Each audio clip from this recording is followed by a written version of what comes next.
Les frais de gaz, comment ça marche? Comment ça fonctionne? Vous nous avez demandé à savoir quelle est la différence si on prenait $30, $50, $100. C'est ce que nous allons vous montrer. Mais avant cela, nous allons vous montrer comment faire le dépôt. Pour faire le dépôt, vous allez cliquer sur échange, sur le mien. Quand vous cliquez sur le mien, vous allez cliquer sur dépôt. Et vous allez venir envoyer les USDT Polygon. Vous allez copier l'adresse. Vous cliquez ici. Si vous cliquez comme ça, vous allez voir qu'on va écrire adresse copiée. Je vais cliquer, vous allez voir, vous allez vers le bas, vous allez voir qu'on va écrire copie réussi. Et maintenant, vous allez envoyer les USDT Polygon. Les USDT Polygon. Si vous envoyez USDT TRC20 ou bien USDT BP20, vous avez perdu votre argent. Donc, allez dans votre échangeur. Si c'est USDT TRC20 que vous avez ou USDT BP20, envoyez-les dans votre échangeur. Et maintenant, vous les renvoyez ici. Vous collez l'adresse d'ici que vous avez copié ici, là. Maintenant, vous l'envoyez. Vous allez prendre USDT Polygon. Et l'échangeur va vous envoyer les polygones ici. C'est comme ça. Donc, il y a certains qui sont allés, ils veulent convertir USDT TRC20 en polygone. Et ils disent que ça ne marche pas. Non, dès que vous envoyez sur votre échangeur, maintenant, allez chercher l'adresse, chercher le jeton USDT. Quand vous cherchez USDT là, vous allez coller pour envoyer. Et on va vous demander c'est quel USDT vous voulez envoyer. Et vous allez préciser, vous allez prendre polygone. Et vous allez envoyer les USDT. Maintenant, vous avez demandé quelle est la somme qu'on peut envoyer. Donc, ou bien, bon, allons sur acheter du gaz. Acheter du gaz.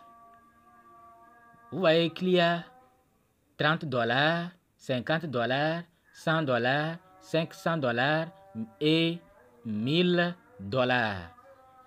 Et on dit, conseil, après l'achat de USDT pour le gaz, il ne sera pas remboursé et ne sera utilisé que comme frais de service de la plateforme. Le ratio de l'USDT est 1.100.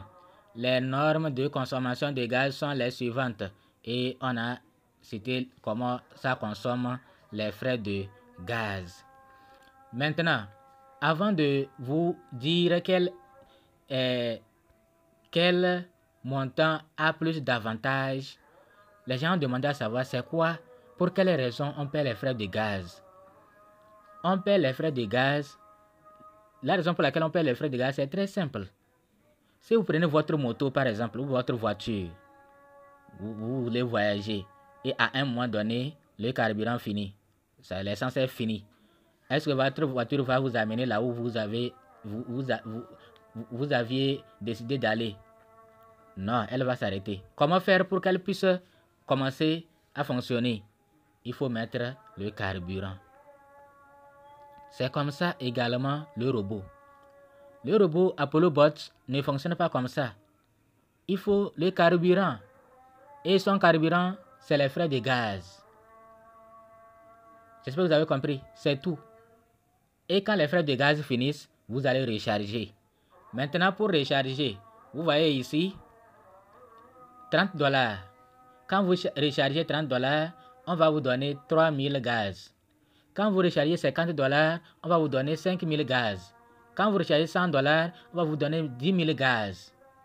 Vous voyez que c'est différent ou bien. Et quand vous arrivez, c'est automatiquement, ça reste automatiquement ici, sur 100. Pourquoi ça reste là-bas? Nous allons vous le montrer. Nous allons vous le dire.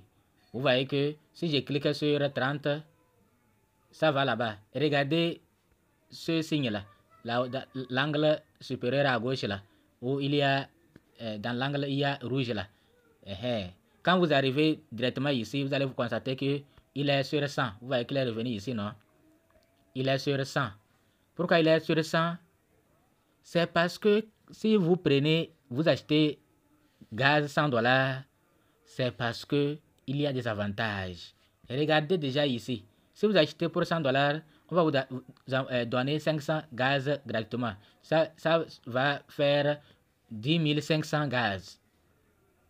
Si vous achetez frais de gaz $500, on va vous donner 5 000 gaz plus vos 50 000 gaz, ça fait 55 000 gaz. Voilà la différence. Maintenant, est-ce que les frais de gaz, c'est pour toujours? Non, je viens de vous donner un exemple de votre moto. Si l'essence finit, ça s'arrête. Donc, si Apollo Bot vous fait des trades et à un moment donné, le carburant finit, Apollo Bot va s'arrêter. Quel profit peut-on faire pour que les frais de gaz finissent avec $30? Avec $30, c'est quand le robot va travailler pour vous jusqu'à obtenir $300 de gain. Là, il va s'arrêter, vous allez recharger.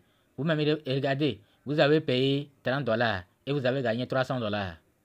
Est-ce qu'il y a un problème là-bas? Bon, s'il y a un problème, dites-moi. Vous avez payé $50. Avant que le robot ne s'arrête, vous avez eu un profit de $500. Après un profit de $500, vous allez recharger. Qu'est-ce que ça vous coûte que le robot vous donne $500 et vous allez enlever $50 pour lui redonner, pour qu'il puisse encore travailler pour vous. Maintenant, quel est les frais minimum de gaz? Comme vous le voyez, vous voyez vous-même, c'est $30. C'est 30 USDT. Donc, les gens demandent, est-ce que si on dépose, par exemple, $100 ici, on va encore déposer $100 dans le portefeuille? Oui. Si vous déposez $100 ici et vous ne déposez rien dans le portefeuille, le robot ne va pas commencer le travail. Il va commencer le travail avec quel capital? Il va trader quoi? Ce que vous lui avez donné ici, là, c'est pour lui. Vous voyez, non? C'est pour lui. Mais, c'est pas, tout ne lui appartient pas. Parce qu'il y a un partage qui sera fait. Il y a un partage qui sera fait.